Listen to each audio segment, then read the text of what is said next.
You can see those of us in Port Harcourt, you can see the distortion in the environmental status of the same similar feature.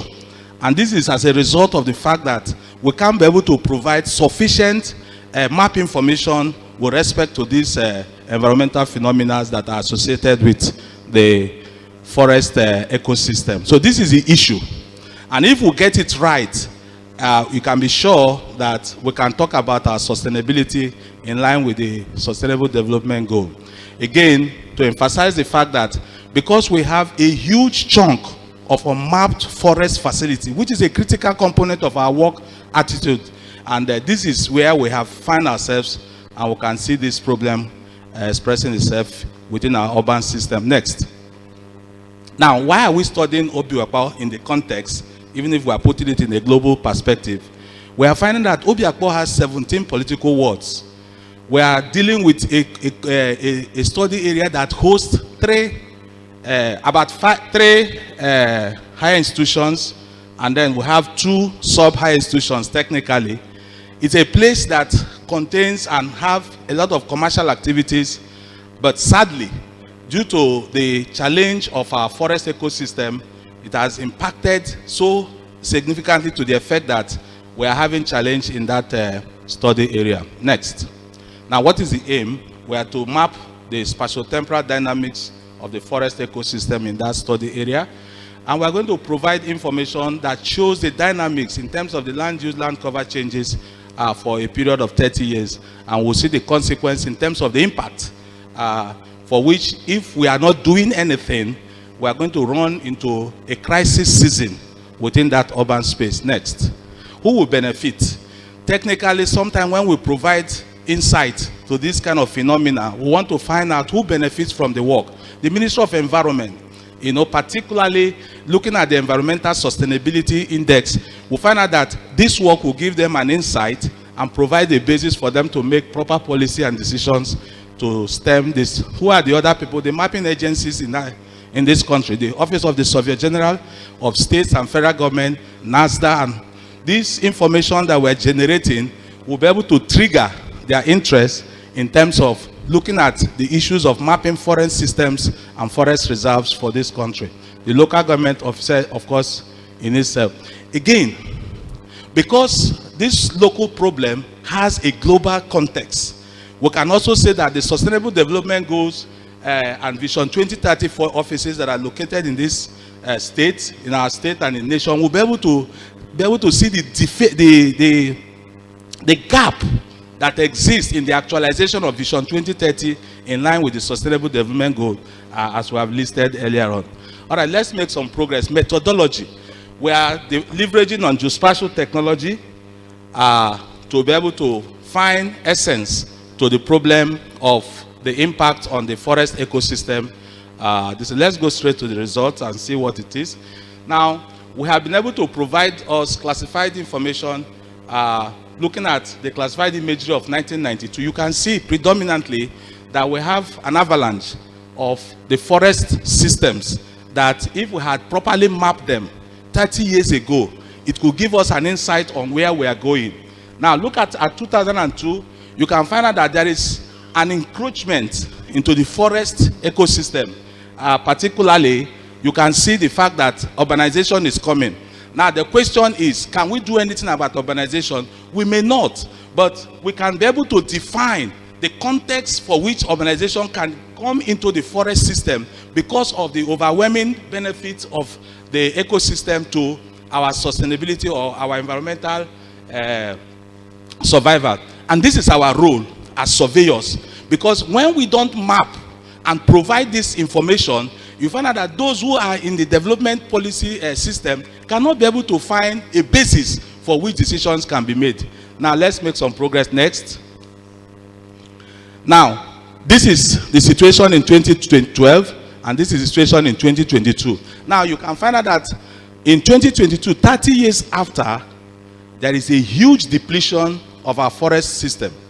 Not just only the forest literally, but there is a depletion of other components of the ecosystem that provides a basis of livelihood, that provides a basis for which we can now be able to define our sustainability in the next years to come. So these are the issues we are bringing out. Yes, we have talked about the fact that urbanization is a major impact on this, but beyond the urbanization is the fact that we cannot be able to provide the basis on which we can define how our environment will be sustained in the next 20 years. Next.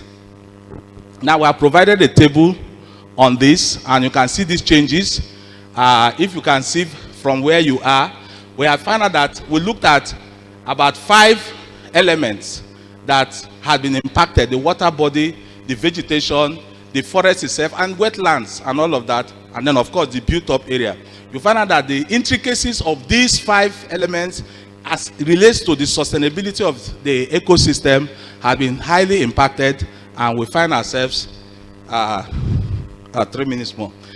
Find out that the Obiakpo local government area, which is our study area, is going through a change that is beyond remediation. I want to conclude by saying that this system of integration of ground truthing system and remote sensing capability had provided us a basis for which we can optimally engage in mapping of phenomena like our forest ecosystem, and provides an insight to having a basis for which our sustained interest for the environment can be enhanced. And this is where we come in as surveyors. Beyond just our conventional areas, we can be able to stretch, because we have the skill, we have the capacity to map and to be able to show that these phenomena that are situated on the Earth's surface can be represented in dimensions 3 or 4 dimensions in both static and dynamic mode. I want to thank you for listening. Thank you very much.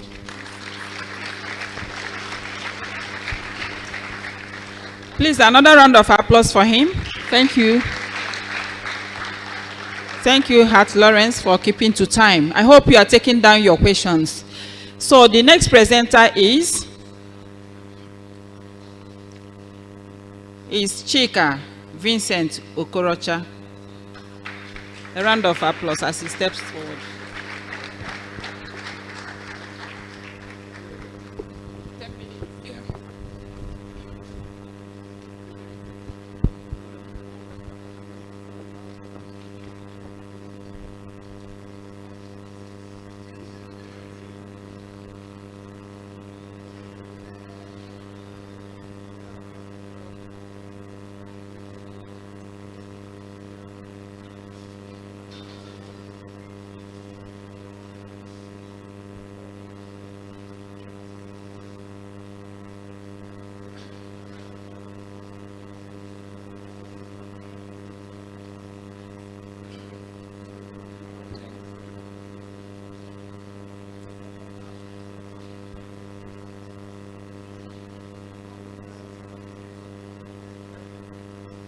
Surveyor Chika Okorocha. I'm representing Sacredio Nigeria Limited, and I'll be speaking on geomorphological modeling of water body landform interaction for sustainable ferry terminal development. Next slide.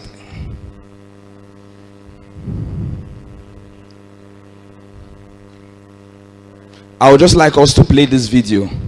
So what we see here is a 3D visual of the Lagos ferry terminal, and we did a drone survey of the environment and projected it in a GIS environment to be able to come up with this. That's just to let us know what we'll be talking about. The data there is live data, but the mesh has been projected to give us the animation we're seeing there. So let's go on. So back presentation outline. Let's move. So introduction: sustainable inland waterway infrastructure has been an essential aspect of urban mobility. Every development that goes on the Earth's surface involve either it's going on the land or it's going on the water body. And ferry terminal development will require that integration. So as geospatial professional, our interest is to understand this relationship. How do we combine the data from topography of the earth and the bathymetry of the earth in taking informed decisions that affect terminal development? The interface between landform and water body in deltaic and estuarine environment is naturally dynamic. Yeah, that's understandable. When there is erosion effect, it affects the land points, and that also can lead to the water body getting flooded. These regions are influenced by variable hydraulic regime, sediment transport process, bathymetric complexity, and changing elevation profile. So if this is changing and the development needs to be done, you will understand that it is critical that surveyors take into cognizance those two platforms. Next slide. So what's the background? Geomorphological modeling provides scientific framework for understanding the process pattern that shape the Earth's surface, particularly in transitional zones such as coastal and riverine environments. The integration of bathymetry and topography enables a comprehensive analysis of submerged and emergent terrain. So the submerged is the underwater body, and the one coming up, the emergent one, is the landform. So that's what we understand. So the single beam echo sounder is what we are combining with the RTK GNSS receiver and a drone mapping of the case study area for us to come out with the data we need for our terminal analysis and development. Next slide. So another interesting thing we integrated there for the acoustic sounding system, that's just the formula we showed there to show what's happening. Aerial triangulation, process mapping, that's the photogrammetric model for it. Next slide. Then this last one is what we call the equation, the Meyer-Peter-Muller equation. The purpose of that is it's applied to provide a robust and simplicity on the sediment transport within the environment. Next slide. So what's our aim? To model the geomorphological interaction between landform and water body, where the Mile 2 lag ferry terminal, using integrated geospatial technique for sustainable development. And our objective, one, generate and analyze high resolution topography and bathymetry data. Next, extract and interpret cross-sectional profile along that environment. Next, to identify geomorphological risk zone within that area and to propose site-specific recommendation. Next.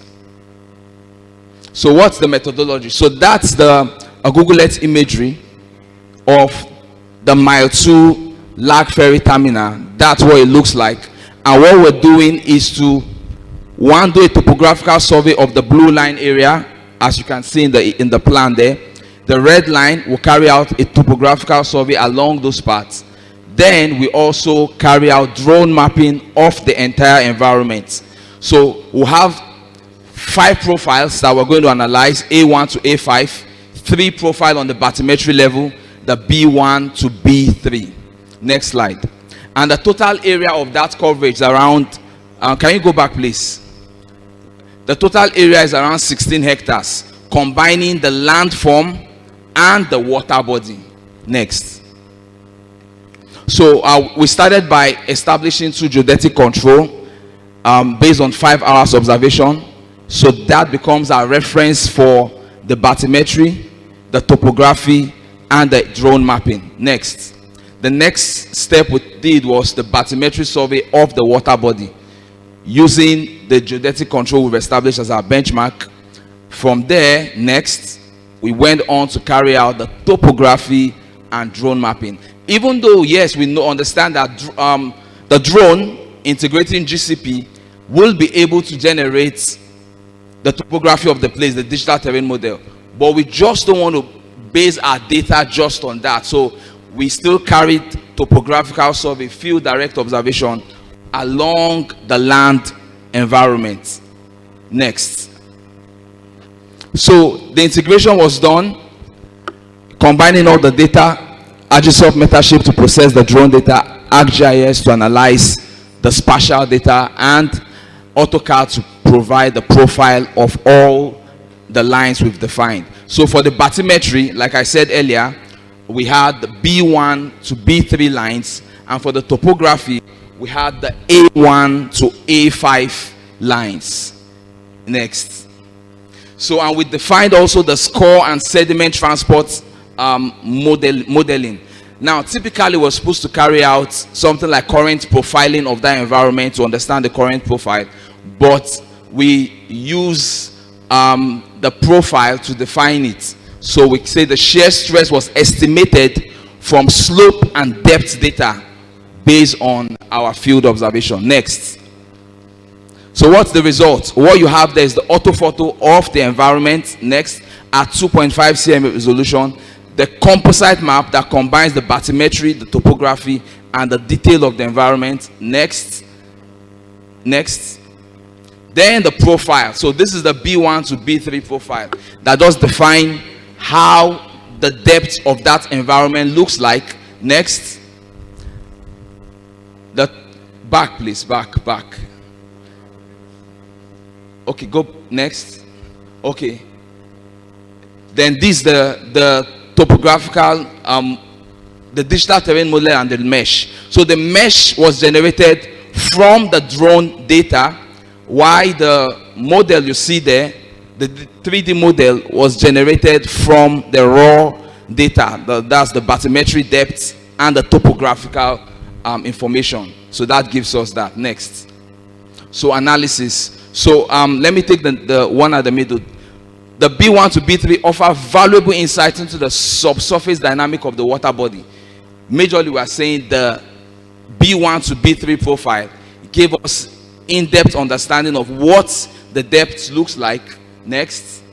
While the A1 to A5, the topographical information, and combining them using the SCORF analysis, also we're able to define the area that has high level of, that require dredging activity, and the area that is also stable based on the slope profile. Next. However, a close examination of A3 and B3 profile reveals sharp break in slope feature. These abrupt elevation changes indicate potential zone of vulnerability. So in the analysis, the full paper is provided for us to go through. Well, we define the area that has vulnerability that needs serious attention in the context of defining the right terminal. Next. Next, let me go to conclusion. So in concluding, the UAV derived orthophoto provides accurate landform visualization, while bathymetric analysis identify active score zone and depth variability. Next. Next. And this is just playing the same video I played before, then the last one. Finally, I will just say today's surveyor is no longer just a data acquisition specialist, but the strategist for geospatial intelligence, transforming captured data into models, visualization, and intelligent application that power sustainable development. Thank you very much. Thank you so much. Please, can we give him another round of applause? Thank you for your presentation, Chika Okorocha. So the next presenter is, we'll be looking at paper number 6. That is Kelechi Nwosu. Kelechi Nwosu, are you ready? Okay, thank you.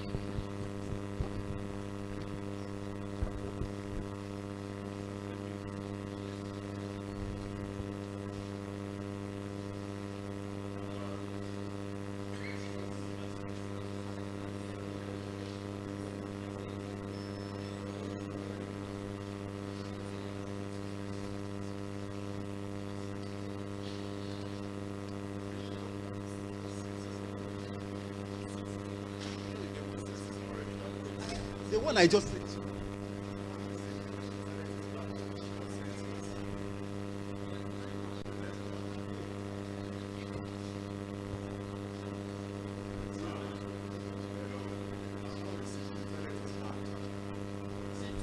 13 there? Yes. Okay. Sorry, while we wait for the internet to improve, okay? We move on to paper number 13. Is Elijah Ebinne. Step forward for your presentation, please.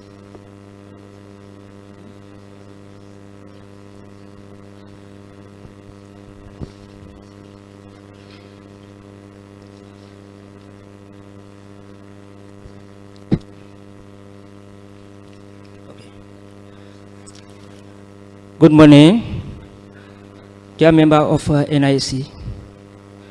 Okay. Good morning, panel. Good morning, Prof. My name is Zelamidi. I'm here presenting on behalf of Dr. Elijah Ebinne.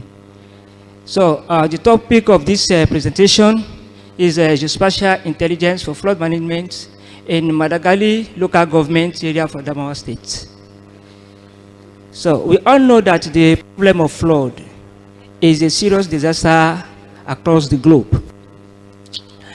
In Nigeria in particular, we have seen a serious damage that flood has caused, loss of life and the property damages.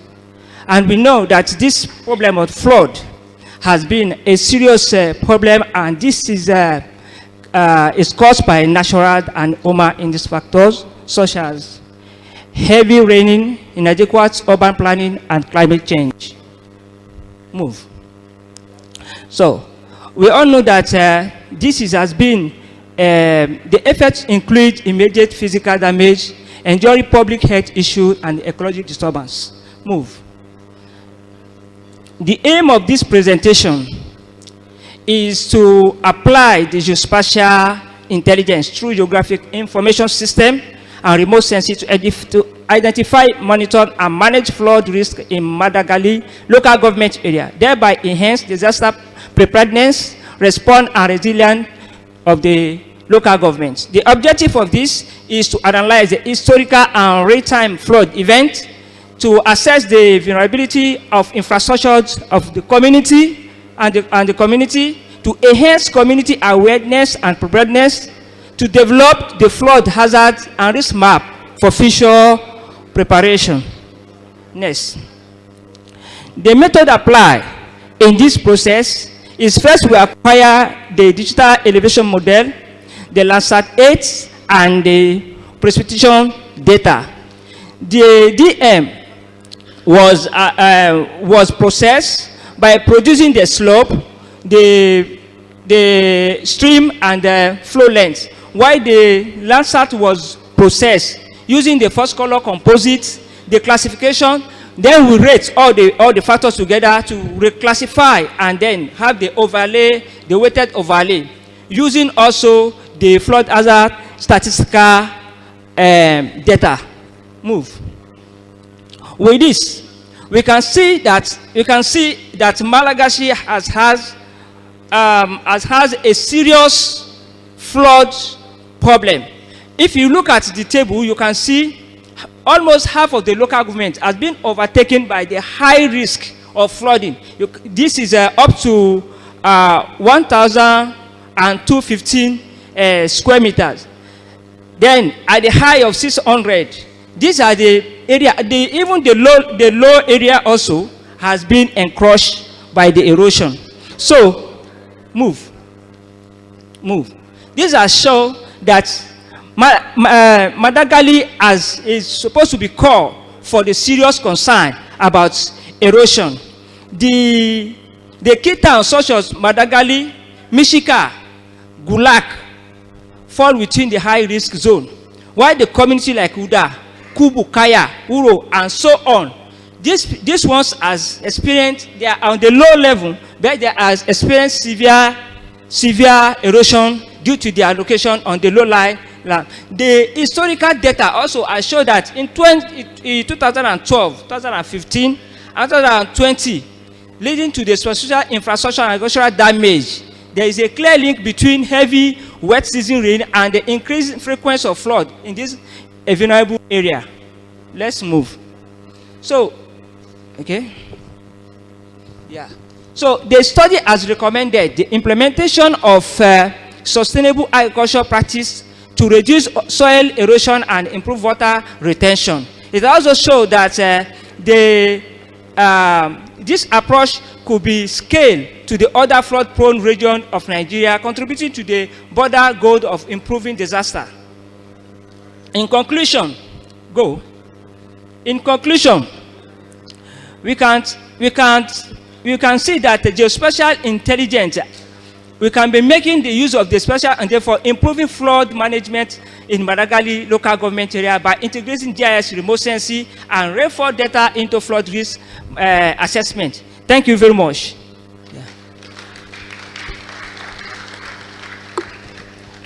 Thank you for your presentation. Please, can we give him another round of applause? Do we have paper number 6 ready? Okay. So we now call on Kelechi Mosu to step forward.